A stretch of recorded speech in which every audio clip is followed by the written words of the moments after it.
Real estate రంగంలోకి ఎలా వచ్చాననే దానికి ఒక చిన్న ఫ్లాష్ బ్యాక్ కథ చెప్తాను. అది శోభన్ బాబు గారు, నేను అందరు హీరోల పక్కన కూడా సెకండ్ హీరోలుగా కూడా చేశాను. హీరోలుగా చేయటమే కాకుండా ముగ్గురు మిత్రులు అనే ఒక సినిమా, ఆయన నేను చంద్రమోహన్ గారు ముగ్గురు కలిసి ముగ్గురు హీరోలుగా యాక్ట్ చేసాం. ఒకటి మా సినిమా ఇది.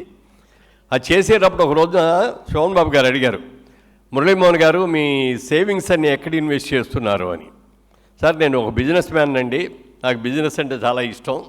నేను ఇండస్ట్రీకి రాకముందు బిజినెస్సే చేస్తూ ఉండేవాడిని. అనుకోకుండా ఛాన్స్ వచ్చి ఇక్కడికి వచ్చి షైన్ అయ్యాను అని చెప్పి మా బ్యానర్ పెట్టి జేబేరీ బ్యానర్తో సినిమాలు తీస్తున్నానండి.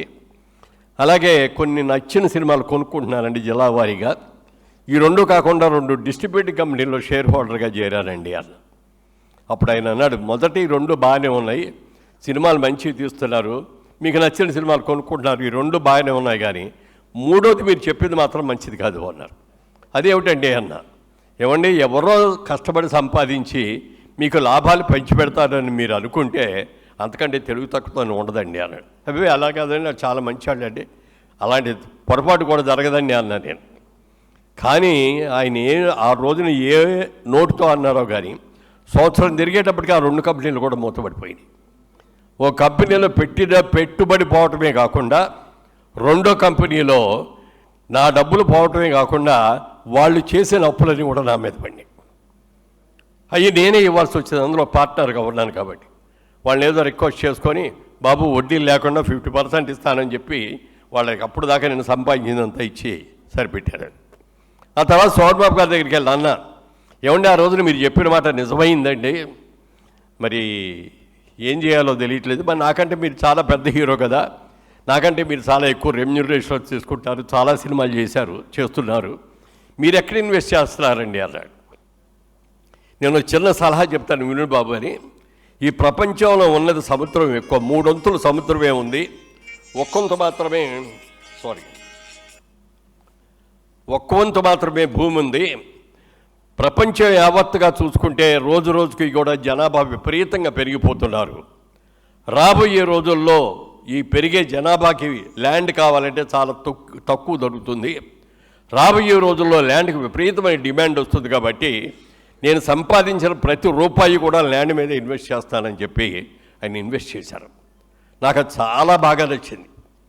మరి కురుక్షేత్ర యుద్ధంలో శ్రీకృష్ణుడు అర్జునుడు గీతాబోధ చేసినట్టుగా నాకు అనిపించింది. అదైతే అందరికీ తెలిసింది, అయినా ఈ విధంగా ఈ కోణంలో దీన్ని వినలేదు, చాలా బాగా చెప్పారే అని అనుకొని అప్పుడు హైదరాబాద్ వచ్చిన తర్వాత రియల్ ఎస్టేట్ వ్యాపారం చేద్దామనే ఆలోచన వచ్చి 2-4 ఫ్రెండ్స్ని కూడా మాట్లాడి వెళ్ళి చూసి వచ్చాను. అప్పుడు ఒక ఆయన అన్నాడు, సార్ రియల్ ఎస్టేట్ చేయటం అనేది చాలా కష్టమండి, అందులో మీలాంటి వాళ్ళు అసలు పనికిరారు దీంట్లో రౌడీయిజం ఉంటుంది, మోసాలు ఉంటాయి, ఎన్నో ఇది ఉంటాయి, ఇప్పుడు దాకా మీరు సంపాదించుకున్న పేరు కూడా ప్రతిష్ట పాడైపోతాయి, మీరు వద్దండి అని చెప్పి సలహా ఇచ్చారు. అప్పుడు నేను వాళ్ళకి ఒకటే చెప్పాను, ఏమండి రూపాయి కాయిన్కి బొమ్మ బొరుసు అని 2 ఎలా ఉంటాయో ప్రతిదానికి కూడా గుడ్ అండ్ బ్యాడ్ అనేది ఉంటుంది. మీరందరూ బ్యాడ్ సైడ్ నుంచి చూసి చెప్తున్నారు, నేను గుడ్ సైడ్గా చూసి చెప్తున్నాను, నేను బొమ్మను చూసి చెప్తున్నాను, మీరు బొరుసును చూసి చెప్తున్నారు అట్లా అని. ప్రతి మనిషి కూడా పెళ్ళయిన తర్వాత తనకంటూ ఒక సొంత ఇల్లు కావాలని కోరుకుంటాడు. లేకపోతే ఇల్లు కట్టుకునే అంత డబ్బులు లేకపోతే ఒక స్థలం అన్న కొనుక్కుందాం, 300 గజాలు 500 గజాల స్థలం కొనుక్కుందాం అని అనుకుంటారు. అలా కొనుక్కున్న స్థలం కానీ అన్నీ కలిసి వస్తే ఇల్లు కట్టుకున్న వాళ్ళు ఉన్నారు. లేకపోతే వాళ్ళ పిల్లలు పెద్దవాళ్ళు అయ్యి పెళ్ళిళ్ళు చేసేటప్పుడు కానీ వాళ్ళ చదువులకు కానీ ఇదే కొన్న ల్యాండ్ని ఓ 10 ఏళ్ల తర్వాత అమ్ముకుంటే 10 రెట్లు 20 రెట్లు 50 రెట్లు కూడా పెరిగిన సందర్భాలు ఎన్నో ఉన్నాయి.